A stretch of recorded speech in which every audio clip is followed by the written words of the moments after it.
এই কাহিনী কাউকে কোনোদিন বলিনি, জানি বললেও কেউ বিশ্বাস করবে না। আমার নিজেরই মাঝে মাঝে সন্দেহ হয় ব্যাপারটা আদৌ ঘটেছিল কিনা। যখন হাতে কোনো কাজ থাকে না, বারান্দায় বেতের চেয়ার পেতে চুপচাপ বসে বসে কলকাতার ঘনায়মান সন্ধ্যার দিকে চেয়ে থাকি। রাস্তার যানবাহনের শব্দ যখন ক্ষীণ থেকে ক্ষীণতর হয়ে আসে, তখন সব ঘটনাটা চোখের সামনে ভেসে ওঠে। অনেক বছর আগের কথা। আমি তখন ম্যান্ডেলে জেলের ডেপুটি সুপার। ম্যান্ডেলে উত্তর বর্মার প্রাচীন শহর। ম্যান্ডেলেকে বাংলায় মান্দালয় লেখা হয়। এই জেলে একবার এক দুর্ধর্ষ আসামি এসেছিল। সামান্য কিছু টাকার জন্য সে ভাইকে ছোরা দিয়ে কুপিয়ে কুপিয়ে হত্যা করেছিল। লোকটার নাম পেমং। বয়স খুব বেশি নয়, বছর 22-23। বাপ ছিল না। দু ভাই ঠাকুরদার কাছে মানুষ। পেমং স্কুলের ধার ধারত না, কেবল লুকিয়ে পরের পুকুরে ছিপ ফেলা, পরের গাছের ফল পাকুড় পাড়া, সিনেমা দেখে দেখে বেড়ানো, এই সব করত। পেমংয়ের ছোট ভাই ঠিক তার বিপরীত। লেখাপড়া তো করতই, অবসর সময় ঠাকুরদার চাষবাসের কাজে সাহায্য করত।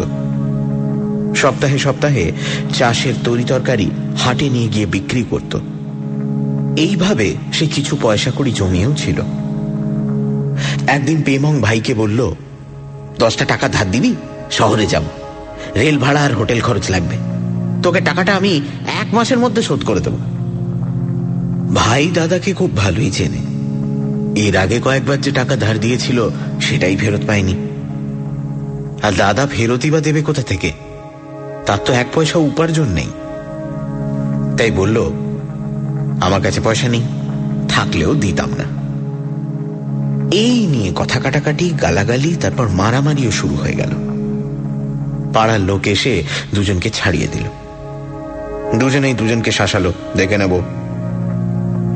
পেমংয়ের ভাই সবকিছু ভুলে নিজের কাজে মেতে গেল।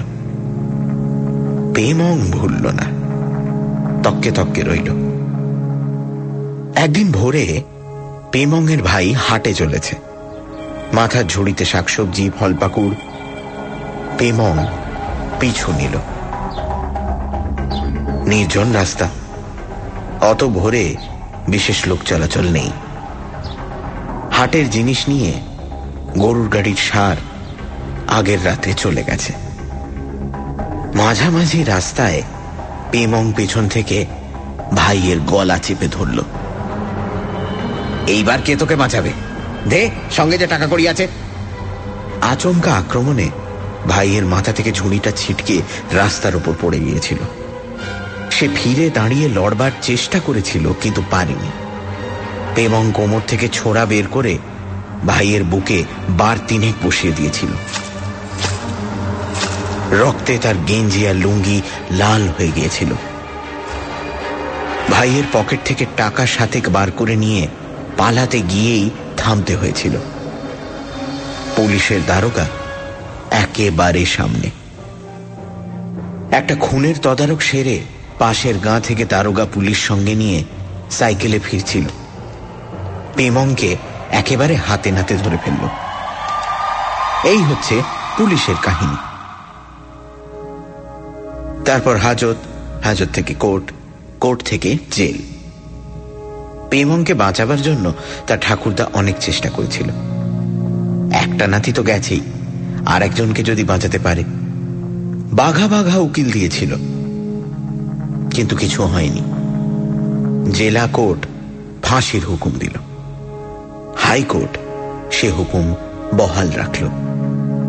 পেমং যখন ম্যান্ডেলে জেলে এলো, তখন সে বিলেতের রাজার কাছে প্রাণদণ্ডের আদেশ মকুব করার আবেদন করেছে। পেমং বরাবর বলে এসেছে ভাইকে সে মারেনি। ভাইয়ের সঙ্গে গালিগালাজ, ধস্তাধস্তি হয়েছে বটে, কিন্তু মেরেছে অন্য লোক। পাশের জঙ্গল থেকে বেরিয়ে মেরে পালিয়েছে। পেমংকেও মারত, কিন্তু দারোগা এসে পড়ায় পারেনি। পেমংয়ের এ কাহিনী ধোপে টেকেনি। প্রমাণ হয়েছে এ ছোড়া তার। দারোগা নিজের চোখে দেখেছে পেমং ভাইয়ের বুকে বার তিনেক ছোড়া বিধিয়ে দিয়েছে। দারোগার সঙ্গে পেমংয়ের কোনো শত্রুতা নেই যে তার বিরুদ্ধে মিথ্যে কথা বলবে। আমি যখন পেমংয়ের সেলে যেতাম তখনও তার এক কথা, হুজুর বাঁচান, আমার বিনা দোষে ফাঁসি হবে, মরতে আমার বড় ভয় হুজুর, কি বা আমার বয়স, আমি বাঁচতে চাই। আমি তাকে কোনো আশ্বাস দিতে পারতাম না, কেবল বলতাম, আজ বিকেলে ফুঙ্গি মানে বৌদ্ধ পুরোহিত আসবেন, তার কাছে তোমার যা বলার বলো। ফুঙ্গি এলেই পেমং খেপে উঠত, কোনো ধর্মের কথা সে শুনতে চাইত না। চিৎকার করে করে বলতো, আমাকে বিনা দোষে যারা ফাঁসি দেবে তাদের আমি ছাড়ব না, আমি শয়তানের কাছে রক্ত বিক্রি করে যাব, আমার আত্মা প্রতিশোধ নেবে। পেমংয়ের কথা শুনে শুনে আমার নিজেরই মাঝে মাঝে কেমন সন্দেহ হতো, সত্যি হয়তো পেমং দোষী নয়, বিচারেও তো কত সময় ভুল হয়। কিন্তু ডেপুটি জেলার হিসেবে আমার কিচ্ছু করার নেই। মিলের থেকে অর্ডার এলো, আবেদন মঞ্জুর হয়নি, তার মানে ফাঁসি ছাড়া পথ নেই। খবরটা পেমংকে জানিয়ে দেওয়া হলো। কিছুক্ষণ গড়াত ধরে আমার দিকে শূন্য দৃষ্টিতে চেয়ে থেকে হঠাৎ একটা অব্যক্ত আর্তনাদ করে সে মেঝের ওপর লুটিয়ে পড়ল।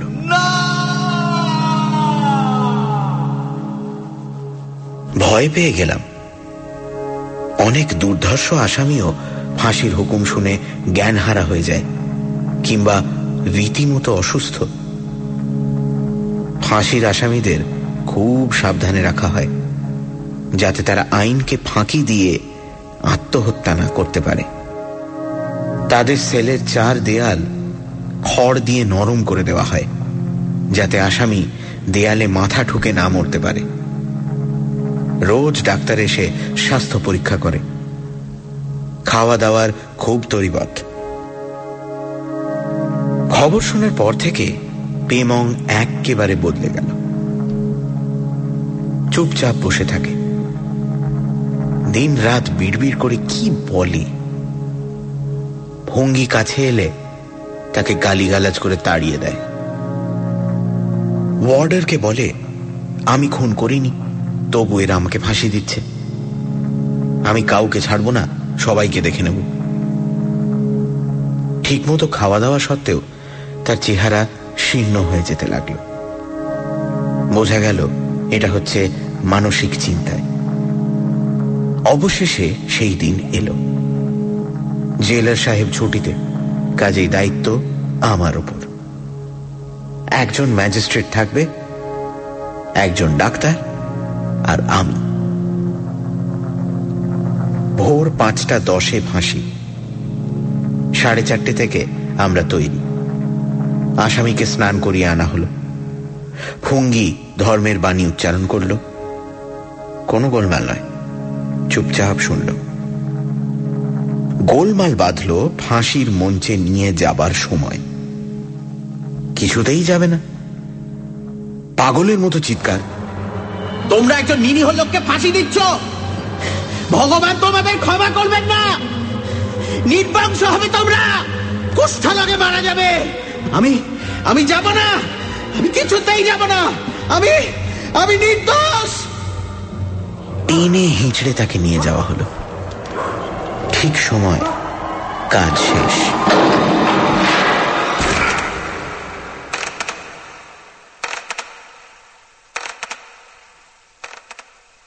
কালো কাপড়ে ঢাকা দেহটা থরথর করে কেঁপে উঠেই নিস্পন্দ হয়ে গেল চিরদিনের জন্য। একটা মানুষের আকৃতি, প্রতিরোধ সব শেষ হয়ে গেল। এর দিন দুয়েক পরেই ব্যাপারটা ঘটল। সানডে সাসপেন্স, শুধুমাত্র রেডিও মির্চি 98.3 FM এ। It's hot. গল্পের পরবর্তী অংশ। ব্রেকের পর।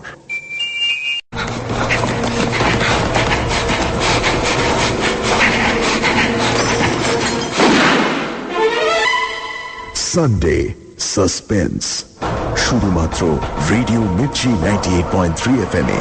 It's hot.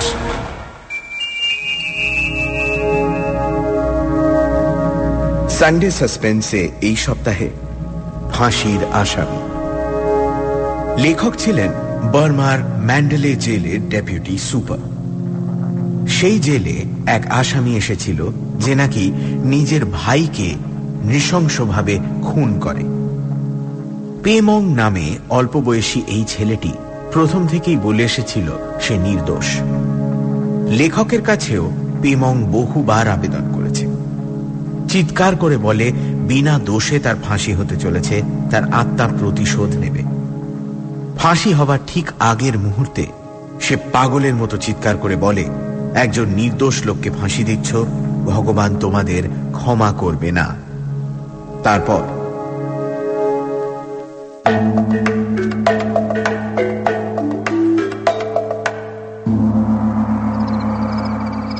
রাত তখন 12টা হবে। একটু আগে পড়া শেষ করে সবে শুয়েছি। দরজায় প্রচন্ড করাঘাত। জেলের মধ্যে আমাদের সব সময় সন্ত্রস্ত হয়ে বাস করতে হয়। অঘটন একটা ঘটলেই হলো। দরজা খুলে দেখি রাতের ওয়ার্ডার, দুটো চোখ বিস্ফারিত, উত্তেজনায় প্রশস্ত বুক ওঠানামা করছে। শীতের রাত, কিন্তু সারা মুখ ঘর্মাক্ত। কি হলো? হুজুর, হুজুর পেমং। কি? পেমং হুজুর, যার ফাঁসি হয়ে গেল। ধমক দিয়ে উঠলাম। কি নেশা ভাঙ করেছো নাকি? মাঝরাত তীরে আজে বাজে কথা বলছো, তোমাকে জরিমানা করব। বিশ্বাস করুন হুজুর, আমি একলা নয়, অন্য কয়েদিরাও দেখেছে। বেরিয়ে পড়লাম, দেখে আসি কি রহস্য। গিয়ে দেখলাম পেমং এর সেলের আশেপাশের কয়েদিরা সব গরাদ ধরে দাঁড়িয়ে আছে। আমি যেতেই চেঁচামেচি শুরু হলো। অনেক কষ্ট করে তাদের থামিয়ে আসল কথাটা শুনলাম। কোনো এক কয়েদির প্রথম চোখে পড়ে। চাঁদের আলোয় চারদিক পরিষ্কার, কোথাও একটু অন্ধকার নেই। একটা চাপা গোঙানি কানে যেতে কয়েদিটা পেমং এর সেলের দিকে দেখেই চমকে উঠেছিল। কালো কাপড়ে ঢাকা একটা মূর্তি শূন্যে ঝুলছে, ঠিক ফাঁসি কাঠ থেকে যেমন ঝোলে। একজনের চিৎকারে অন্য সবাই উঠে পড়ে। সকলেরই চোখের সামনে এক দৃশ্য। তাদের হল্লায় রাতের ওয়ার্ডার এসে হাজির। সেলের সামনে এগিয়ে গিয়েই সে থমকে দাঁড়িয়ে পড়েছিল। কালো কাপড় ঢাকা মূর্তিটা মৃত্যু যন্ত্রণায় থরথর করে কাঁপছে। আর সে অপেক্ষা করেনি, প্রাণপণে ছুটে আমার দরজায় ধাক্কা দিয়েছে। সেলের কাছে গিয়ে দাঁড়ালাম। সেল ফাঁকা, কোথাও কিচ্ছু নেই। চাঁদের আলো থাকা সত্ত্বেও হাতের টর্চটা সেলের এদিকে ওদিকে ফেললাম। কড়িকাঠেও সম্পূর্ণ স্বাভাবিক। ঘুরে দাঁড়িয়ে জোর ধমক দিলাম, মরা মানুষ আবার ফিরে আসে নাকি? যত সব বাজে ঝামেলা, যাও সবাই শুয়ে পড়ো। ওয়ার্ডারকে কড়া করে বকলাম, ফের এরকম ছেলে মানুষই ব্যাপার করলে চাকরি নিয়ে টানাটানি হবে। সবে তন্দ্রা এসেছিল, এমন সময়ই উটকো ঝামেলায় মেজাজ রুক্ষ হয়ে গেল। জানি না আবার কখন ঘুম আসবে। দ্রুত পায়ে নিজের কোয়ার্টারে ফিরে এলাম। একলাই থাকি, তখনও বিয়ে করিনি। দরজা খুলে ভেতরে ঢুকেই শরীরের রক্ত হিম হয়ে গেল। বাইরের ঘরে বাতি জ্বালানোই ছিল। এই ঘর দিয়েই আমাকে শোবার ঘরে যেতে হবে। বাইরের ঘরটা অফিস ঘর। কোণের দিকে একটা টুলের ওপর পেমং বসে, বিস্ফারিত দুটি চোখ। মনে হলো চোখের মণি দুটো বুঝি বের হয়ে আসবে। জিভটা ঝুলছে, গলায় লাল দাগ, হাসির দড়ির। আমি ভীতু, এমন অপবাদ শত্রুও দিতে পারে না। কিন্তু মুহূর্তের জন্য আমার মনে হলো বুকের হৃদস্পন্দন আশঙ্কাজনকভাবে বেড়ে উঠেছে। সমস্ত শরীর কাঁপছে ঠকঠক করে, তালু শুকিয়ে কাঠ। একটু জল পেলে হতো, ঠান্ডা এক গ্লাস জল। কে? ভয়ার্ত গলায় প্রশ্ন করলাম। আমি পেমং হুজুর, বড় কষ্ট পাচ্ছি, বড় যন্ত্রণা, তাই আপনার কাছে এসেছি। খুব সাবধানে দেয়াল ধরে আস্তে আস্তে পাশের চেয়ারের ওপর বসে পড়লাম। দাঁড়িয়ে থাকার আর শক্তি ছিল না। এ তো চোখের ভুল নয়, স্পষ্ট দেখতে পাচ্ছি পেমং আমার সামনে বসে রয়েছে, মাত্র হাত চারেক দূরে, ফাঁসির পরের অবস্থায়। মৃদুকণ্ঠে বললাম, আমার কাছে কি দরকার? বুঝতে পারলাম কণ্ঠস্বর আমার আয়ত্তের মধ্যে নয়। আপনার কাছে ছাড়া আর কার কাছে আসবো হুজুর? যা কিছু বলার আপনার কাছেই তো বলে এসেছি। কি বলবার আছে বলো। আমি নির্দোষ হুজুর, এই খুন আমি করিনি। এখন আর এসব কথা বলে লাভ কি? তোমার তো যা হবার হয়ে গেছে। আছে হুজুর, পরকাল আছে, সেখানে আমি শান্তি পাচ্ছি না। কি উত্তর দেব? চুপ করে রইলাম। পেমংই বলতে লাগলো, সেদিন ভাইকে খুন করতে আমি চাইনি হুজুর। পেছন থেকে তার উপর ঝাঁপিয়ে পড়ে তার টাকা পয়সা কেড়ে নিতে চেয়েছিলাম। ঝাঁপিয়ে পড়েছিলাম তার উপর। দুজনে রাস্তার ওপর যখন গড়াগড়ি খাচ্ছি, তখন পাশের ঝোপ থেকে একজন লাফিয়ে বের হলো। আমি ওপরে ছিলাম। আমার কোমর থেকে ছোড়াটা বার করে ভাইয়ের বুকে বার কয়েক বসিয়ে দিল। আমাকেও হয়তো মারতো, কিন্তু দারোগার সাইকেল দেখতে পেয়ে আবার ঝোপের মধ্যে ঢুকে পড়েছিল। আমি পয়সার জন্যই যদি খুন করব হুজুর, তাহলে পুলিশ আমার কাছে থেকে কোনো পয়সা উদ্ধার করতে কেন পারেনি? স্বাভাবিক কণ্ঠস্বর নয়, শ্বাসনালীতে চাপ পড়লে যেমন ফ্যাঁস ফ্যাঁসি শব্দ হয়, ঠিক তেমনই আওয়াজ। কথার সঙ্গে সঙ্গে জিভ দিয়ে ফোঁটা ফোঁটা রক্ত পড়তে লাগলো মেঝের ওপর। ঠিক আছে, আমি তোমার কথা বিশ্বাস করলাম। পেমংয়ের বীভৎস রক্তাক্ত মুখে হাসি ফুটে উঠল। করলেন তো হুজুর, তাতেই আমার শান্তি। দারোগাকে বলেছি, কোর্টে বলেছি, কেউ বিশ্বাস করেনি হুজুর। আপনার ওপরওয়ালা জেলারও নয়, তাই আমার এই অবস্থা। আমার মোটে 23 বছর বয়স হুজুর, এর মধ্যেই সব শেষ হয়ে গেল।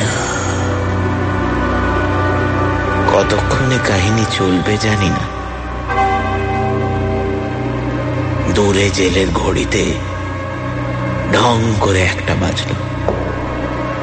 বাইরে রাতের বর্ডারের ভারী জুতোর শব্দ ভেসে আসছে। এবার পেমং দাঁড়িয়ে উঠল। যারা আমারে সর্বনাশের জন্য দায়ী, তাদের আমি ছাড়ব না, ছাড়ব না, ছাড়ব না।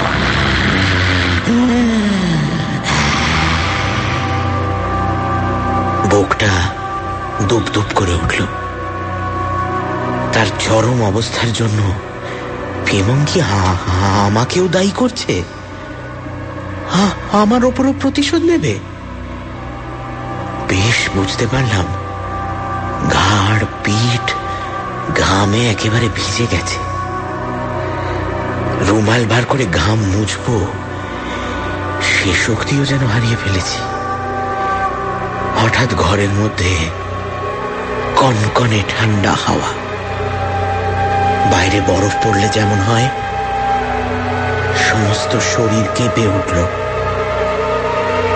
কুণ্ডলি পাকানো ধোঁয়া। ধোঁয়াটা সরে যেতেই দেখলাম পেমং নেই, চেয়ার খালি।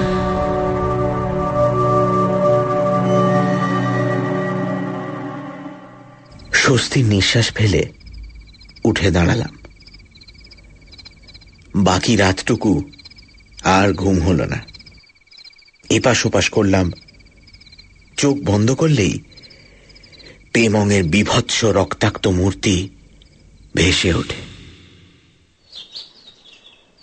ভোরে উঠে চোখে মুখে জল দিয়ে নিজেকে বোঝালাম সবই মিথ্যে। নিজের মনের ভয়টাই বাইরে তার প্রতিবিম্ব ফেলেছে। পেমংয়ের দেহ তো গতকালই কবর দেওয়া হলো, সে ফিরে আসবে কি করে? কয়েদিদের ভীতি আমার মধ্যে সঞ্চারিত হয়েছিল। বারান্দায় চা নিয়ে বসলাম। খবরের কাগজটা দিয়ে গিয়েছিল। খবরের কাগজের প্রথম পাতার উপর চোখ বুলিয়েই চমকে উঠলাম। জেলা জাজ বেকার নিহত। গত রাত্রে শয়নকক্ষে বেকারকে মৃত অবস্থায় পাওয়া গিয়েছে। তার কণ্ঠনালী ছিন্ন। আশ্চর্যের বিষয়, বাড়ির কোনো জিনিসপত্র চুরি যায়নি। পুলিশ এই রহস্যজনক হত্যাকাণ্ডের কিনারা করতে সর্বশক্তি নিয়োজিত করেছে। মিস্টার বেকারের এজলাসে পেমংয়ের বিচার হয়েছিল। গতকাল রাত্রেই তো পেমং প্রতিশোধ নেবার কথা বলে গিয়েছিল। সব ব্যাপারটা কেমন গোলমাল হয়ে গেল। তবে কি পেমংয়ের প্রেতাত্মা সত্যি এসেছিল আমার কাছে? তা কি সম্ভব? খবরের কাগজ হাতে করেই বাইরের ঘরে এলাম। সব স্বাভাবিক।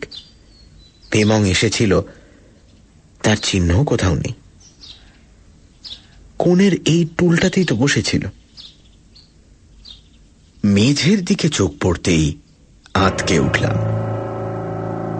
লাল রক্তের কয়েকটা ফোঁটা জমে কালো হয়ে গেছে। পেমংয়ের জিভ থেকে এই রক্ত ঝরেছিল। ফাঁসির পর এরকম রক্তই তো বের হয়।